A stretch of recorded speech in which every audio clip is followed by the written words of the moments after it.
there, this is Colleen from Keeping the Peace, and welcome back for another episode of Choosing Your First Handgun, 7 Things to Consider.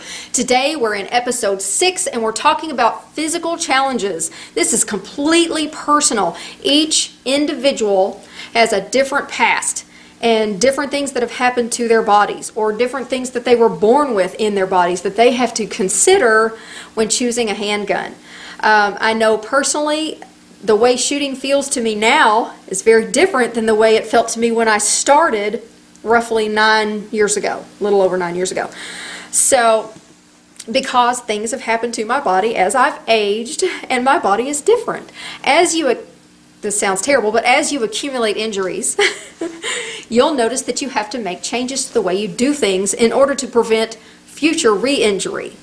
So that may affect the kinds of guns that you choose, okay? It may affect the type of trigger that you choose. It may affect the way you practice. Do you practice in long, sets, or do you practice in short sets more frequently? So this is something to consider for yourself. Some examples of personal challenges that I'm talking about are things like cubital tunnel, carpal tunnel, bursitis, recurring bursitis, or recurring tendonitis. Like I have tennis elbow in both arms. It comes and goes and comes and goes, and it drives me nuts. I also have nerve damage in both arms from the shoulder down. Drives me nuts. And it has a big impact on my shooting. Certain triggers cannot handle. Like I started out with a little 38 snubby, really terribly long trigger pull. It had a bobbed hammer, so if I wanted to cock the hammer, it pretty much wore a hole in my thumb because there was no hammer to cock. It was just this little nub with grips on it. And I could not handle pulling that trigger repeatedly without it completely just tearing up my arms. And then I wouldn't be able to function for weeks after a shooting day. So it just did not work well for me at all. It might work great for someone who has no nerve damage at all and really strong hands. So see, that's just a personal challenge that I have to consider when I choose a gun. For me, with my personal injuries that I've accumulated over time, the best feel for me is a 1911. Like my Springfield EMP feels wonderful. I can literally shoot it 10 hours in a row without any problem, without any repetition problem in my hands. So because it just doesn't hurt at all. This little gun that I carry most of the time, the 6-Sauer P938, after about 50 to 75 rounds, my hands hurt because of the trigger.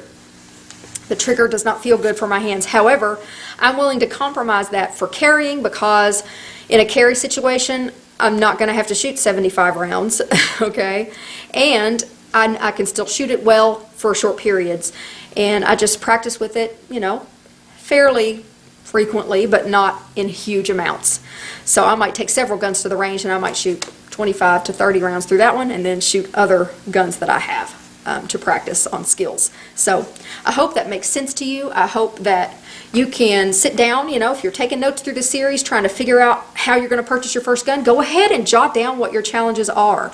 And then when you're in the gun rental process prior to purchasing, shoot each gun as long as you're able to get away with. Like if you're able to do 2 hours of range time, if you find a gun that you kind of like, go ahead and shoot a good 50 rounds through it or 75 or 100 rounds through it. See how your body feels, okay?